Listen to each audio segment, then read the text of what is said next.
బోద్ధవ్యం. అకర్మ అనేటువంటిది కూడా ఏందో తెలుసుకోవాలి. ఎందుకని? గహన కర్మణో గతి.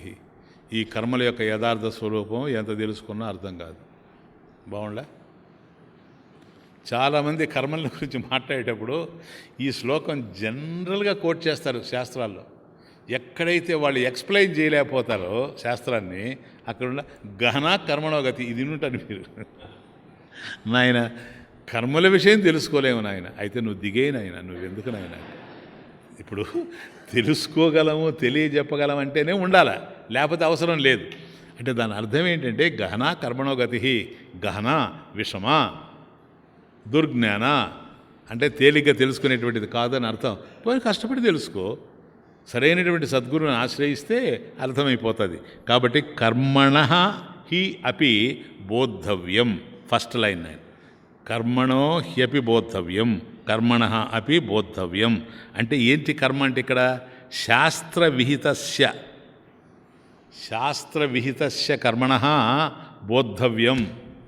శాస్త్రం ఏదైతే ప్రతిపాదిస్తూ ఉందో ఆ కర్మని తెలుసుకోవాలి. ఫస్ట్ పాయింట్ శాస్త్రవిహితస్య కర్మణ బోద్ధవ్యం. నెక్స్ట్ బోద్ధవ్యంచ వికర్మణ అంటే శాస్త్ర ప్రతిషిద్ధస్య కర్మణ అపి బోద్ధవ్యం. శాస్త్రం ఏదైతే చెబుతూ ఉందో శాస్త్రం ప్రతిపాదించేటువంటి కర్మని తెలుసుకోవాలి. శాస్త్రం ఏదైతే నిషేధిస్తూ ఉందో, నాయన ఇది నువ్వు చేయకూడదు అంటూ ఉందో దాని గురించి కూడా తెలుసుకోవాలి. అకర్మణశ్చ బోద్ధవ్యం. అకర్మణ తూష్ణీం భావ అంటే ఏమి చేయకుండా ఉండడం, అది అకర్మ అంటే నో యాక్షన్.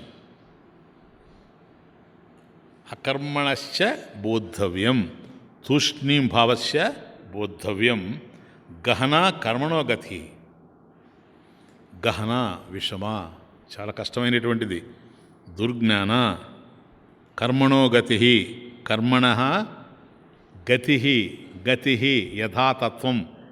యథాతత్వం గతి అంటే కర్మల యొక్క యథార్థమైనటువంటి పరిస్థితి ఏంటో, కర్మ ఏమిటో, అకర్మ ఏమిటో, వికర్మ ఏమిటో, వీటి విషయం తెలుసుకోవడం చాలా కష్టము. సాధారణంగా కర్మ అన్నప్పుడు మొదట కర్మను గురించి చూస్తాం, తర్వాత వికర్మ, తర్వాత అకర్మ. కర్మ ఏంటి అని అంటే కర్మ అంటే జనరల్గా ఆచరించడం అని అర్థం. ఏదైతే మనం ఆచరిస్తూ ఉంటామో దాన్ని కర్మ అని అర్థం చేసుకుంటాం. అంటే ఏదైతే కర్తవ్యమో అది కర్మ. ఏది కర్తవ్యము అన్నప్పుడు శాస్త్రవిహితస్య కర్మణ. అది శాస్త్రం ఏదైతే ప్రతిపాదిస్తూ ఉందో శాస్త్రవిహిత కర్మ, ఇదే మనం తెలుసుకోవాలి అని అర్థం. ఎందుకంటే అన్నీ కర్మలే, కానీ శాస్త్రం ఏదైతే చెబుతూ ఉందో ఇది ధర్మం కనుక శాస్త్రవిహితమైనటువంటి కర్మని తెలుసుకోవాలి. ఇది మనం 3వ అధ్యాయంలో కూడా చూసాం. మనం జ్ఞాపకం ఉందో లేదో మీకు. నియతం కురు కర్మత్వం, చాలా లెంగ్తీగా మాట్లాడాను దాని మీద ఆ రోజు. కాబట్టి నియతం కర్మ, చేయదగినటువంటి కర్మ, ఏదైతే మనం ఆచరించదగినటువంటి కర్మ అయిందో అది. కాబట్టి నిర్ణయించినటువంటి కర్మ ఏదైతే ఉందో దాన్ని చేయాలి. ఈ నిర్ణయం ఎక్కడి నుంచి వస్తుందంటే, ఒకటి శాస్త్ర నిర్ణయం, రెండవది స్వభావ నిర్ణయం. శాస్త్రం ఏదైతే నిర్ణయించి చెబుతూ ఉందో నువ్వు ఈ పరిస్థితుల్లో ఈ విధంగా నడుచుకోవాలి, ఈ విధంగా ఆచరించాలి అని శాస్త్రం ఏదైతే చెబుతూ ఉందో అది శాస్త్రవిహిత కర్మ. అట్లాగే ఒక్కొక్కసారి స్వభావం కూడా ఉంటుంది. అంటే మనం ఆచరించిన తరువాత కర్మల్ని కొంతకాలానికి మన కర్మల యొక్క వాసనలు ఏవైతే ఉన్నాయో అవన్నీ కలిపి మన స్వధర్మంగా మారిపోతూ ఉంటాయి. కాబట్టి ఆ వాసనలు ప్రేరేపిస్తూ ఉంటే మనం కర్మ చేసుకుంటూ పోతాం. ఇది స్వభావ నిర్ణయం. కాబట్టి మన స్వభావం నిర్ణయిస్తుంది, శాస్త్ర నిర్ణయం జరుగుతుంది. ఈ రెండింటిని బట్టి ఆచరిస్తూ పోవడం. వాస్తవానికి మన ప్రమేయం లేకుండా కూడా కొన్ని కర్మలు జరుగుతాయి. ఇప్పుడు ఉదాహరణకి చూడండి, కంటి మీద రెప్పబడుతుంది, ఇది కర్మ అవునా కాదా? ఏదైనా చలనాత్మకం కర్మ. ఎక్కడ ఒక యాక్షన్ అంటే చలనం కదిలినా అది కర్మ. కాబట్టి కంటి మీద రెప్పబడింది అది కర్మ. ఊపిరితిత్తులు పనిచేస్తూ ఉన్నాయి కర్మ. గుండె కొట్టుకుంటూ ఉంది కర్మ. ఇవన్నీ కూడాను కర్మలే. శ్వాసక్రియ, గాలి పీలుస్తూ గాలి వదులుతూ ఉన్నాం, ఇట్స్ అన్ యాక్షన్, ఇది కర్మ. ఇవన్నీ సహజంగా నడిచిపోతూ ఉంటాయి, అంటే మన యొక్క ప్రమేయం లేకుండా నడిచిపోతూ ఉంటాయి. కానీ మనం చేయదగినటువంటివి, మన ప్రయత్నంతో చేయదగినటువంటివి కూడాను కర్మలు ఉన్నాయి. ఇది శాస్త్ర ఉపదిష్టం కర్మ. అక్కడ చెప్పాను మీకు, నియతం కర్మ కురు కర్మత్వం అనే చోట శాస్త్ర ఉపదిష్టం. ఏదైతే శాస్త్రం చెబుతుందో నువ్వు ఇది ఆచరించాలి అని శాస్త్రం నీకు ఏదైతే తెలియజేస్తూ ఉందో అది శాస్త్ర ఉపదిష్టం కర్మ. వీటిని మనం ఆచరిస్తూ పోవాలి. శాస్త్రం చెప్పిందే అయినా, కర్మ విహితమే అయినా, ఆచరణ దగ్గరకు వచ్చేటప్పుడు కొంత కలవర పెడతాయి కర్మలు. ఇవి మనం బాగా అర్థం చేసుకోవాలి. ఎందుకని కర్మ మనం ఆచరించేదే అయినప్పుడు ఆచరణ దగ్గర ఎందుకని కర్మ కలవర పెడుతూ ఉంది అని అంటే, దీనికి కారణం ఒకటి, భేదాలు కొన్ని తొంగి చూస్తూ ఉంటాయి. ఈ కర్మతత్వాన్ని మనం చక్కగా తెలుసుకుంటూ పోవాలి. ఎందుకంటే అందరూ ఒకే విధంగా ఆచరించలేరు కర్మని. విహిత కర్మే, శాస్త్ర విహిత కర్మే అయినా, నాయన నువ్వు ఈ విధంగా చేయాలి అని శాస్త్రం చెప్పినప్పుడు అధికారి భేదం ఉంటుంది. కాబట్టి ఒక వ్యక్తి చేసేదానికి అధికారి భేదం ఉంటుంది కనుక ఈ అధికారి భేదాన్ని బట్టి కూడాను ఇవి కలవర పెడతా ఉంటాయి. అట్లాగే వయోభేదం కూడా ఉంటుంది. ఒకే కర్మని పిల్లలు చేయడానికి పెద్దలు చేయడానికి తేడా ఉంటుంది. శక్తి గల వాళ్ళు బలవంతులు చేయడానికి బలహీనులు చేయడానికి తేడా కనపడతా ఉంటుంది. కాబట్టి కర్మ ఒకటే అయినా అది శాస్త్రవిహిత కర్మే అయినప్పటికీ కూడాను ఈ విధంగా జరుగుతూ ఉంటాయి. అట్లాగే ఆశ్రమాది భేదం. కాబట్టి గృహస్థాశ్రమంలో ఒక రకమైనటువంటి అదే కర్మ గృహస్థుడు చేస్తే ఒక రకంగా చేయాలి, సన్యాసి చేస్తే ఒక రకంగా చేయాలి, వానప్రస్థుడు చేస్తే ఒక రకంగా చేయాలి, బ్రహ్మచారి చేస్తే ఒక రకంగా చేయాలి. ఈ విధమైనటువంటి భేదాలు కూడా గోచరిస్తూ ఉండడం వల్ల ఇక్కడ కలవరపడేటువంటి అవకాశం ఉంటుంది. కాబట్టి ఎవరెవరు ఎలా చేయాలో అది కూడా తెలుసుకోవాల్సినటువంటి అవకాశం ఉంది. అదే కర్మణః అపి బోద్ధవ్యం, తెలియదగి ఉంది. ఈ శ్లోకంలో నువ్వు తెలుసుకోవాలని చెప్పడమే కానీ విషయం పెద్దగా లేదు.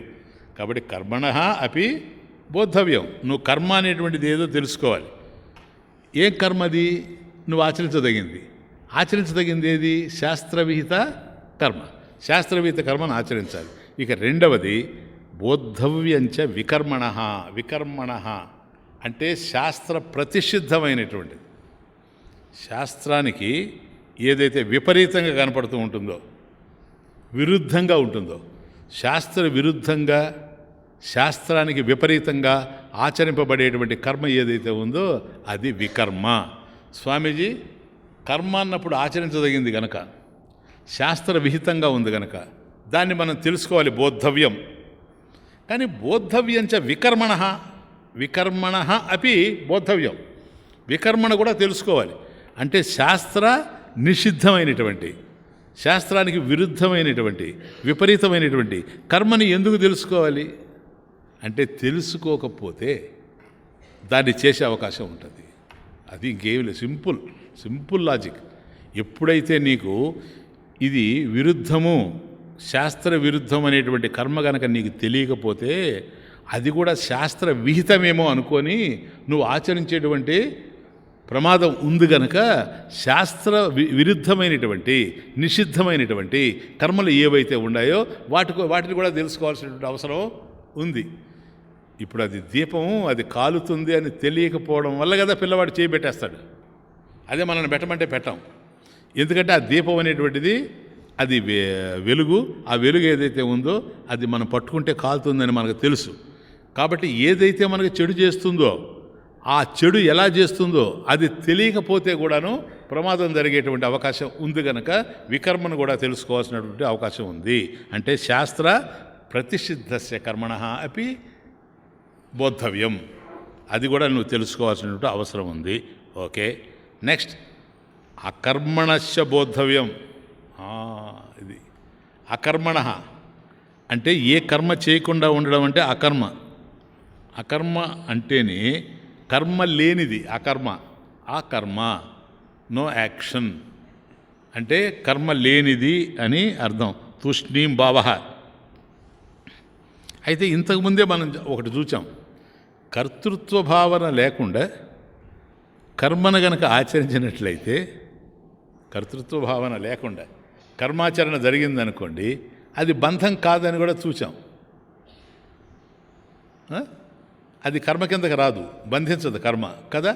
అలాంటప్పుడు దీన్ని ఎట్లా అర్థం చేసుకోవాలి? అకర్మ అంటే కర్తృత్వ భావన లేకుండా కర్మ చేయమని అర్థమా? లేకపోతే ఏ కర్మ చేయకుండా తూష్ణీం భవ, ఏ కర్మ చేయకుండా ఉండడమే అర్థం అనేటువంటి ఇది కూడా వస్తుంది. అందుకని దీన్ని కూడాను బోద్ధవ్యం, అకర్మణశ్చ బోద్ధవ్యం. ఈ అకర్మ విషయం కూడాను చక్కగా తెలుసుకోవాల్సినటువంటి అవసరం ఉంది. గహన కర్మణో గతి. కాబట్టి కర్తృత్వ భావన లేకుండా, ఫలస్పృహ లేకుండా కర్మను ఆచరించడమే అకర్మ అని కనుక మనం నిర్ణయించినట్లయితే, ఏమీ చేయకుండా తూష్ణీం భావ, కదలకుండా ఉండడం కూడా కర్మే అని చెప్పాం కనుక ఇదే అదే అని డౌట్. క్లియర్ నా? అకర్మ అంటే కర్తృత్వ భావన లేకుండా, నమే కర్మ ఫలే స్పృహ, కాబట్టి ఫలితాల యందు స్పృహ లేకుండా కర్మల్ని ఆచరించడం అనేటువంటిది అకర్మ కిందకు వస్తుంది. లేకపోతే ఏది చేయకుండా ఉండడం అకర్మ కిందకు వస్తుంది, తూష్ణీం భావ. ఈ రెండింటి మధ్య ఉండేటువంటి తేడా ఏంటో కూడాను అకర్మణశ్చ బోద్ధవ్యం. ఆ అకర్మ అంటే ఏంటో తెలియాల్సినటువంటి అవసరం ఉంది. గహన కర్మణో గతి. కాబట్టి ఈ కర్మల యొక్క గతి యథావిధి, అదేడ యథాతథం. కాబట్టి యథాతత్వం కాబట్టి గహన కర్మణో గతి. ఈ గతి యథాతత్వం ఏదైతే ఉందో ఇది గహన, విషమ, దుర్జ్ఞాన. చక్కగా దీన్ని తెలుసుకునేటువంటి అవకాశం లేదు కనుక ఇవన్నీ తెలుసుకోవాల్సినటువంటి అవసరం ఉంది. అది తెలియజేస్తాను నీకు. కర్మతత్వము తెలుసుకో జీవా, కర్మతత్వము తెలుసుకో జీవా, సద్గురుని కృపతో. కనెక్షన్. కర్మతత్వము తెలుసుకో జీవా, సద్గురుని కృపతో పారిపోవును క్షణములో కర్మ. కాబట్టి కర్మణ బధ్యతే జంతు, అది ఎంత మనల్ని బంధించేదైనప్పటికీ కూడాను సద్గురుని కృపతో పారిపోవును క్షణములో కర్మ. కాబట్టి బంధించేటువంటి కర్మ పోతుంది, కర్మ ఉంటుంది. నాయన డిఫరెన్స్. కర్మ ఉంటుంది, నిన్ను బంధించే కర్మ దూరం అయిపోతూ ఉంటుంది. కర్మతత్వము తెలుసుకో జీవా, సద్గురుని కృపతో పారిపోవును క్షణములో కర్మ. లేకనే కనిపించు పాము, లేకనే కనిపించు పాము, లేకపోవును తాడు తెలిసిన. లేకనే కనిపించు పాము, లేకపోవును తాడు తెలిసిన. లేకనే కనిపించు మాయా, లేకనే కనిపించు మాయా, లేకపోవును మహిమ తెలిసిన. కర్మతత్వము తెలుసుకో జీవా, సద్గురుని కృపతో పరిపోను క్షణములో మాయా. ఓం పూర్ణమదః పూర్ణమిదం పూర్ణాత్ పూర్ణముదచ్యతే పూర్ణస్య పూర్ణమాదాయ పూర్ణమేవావశిష్యతే. ఓం శాంతి శాంతి శాంతి.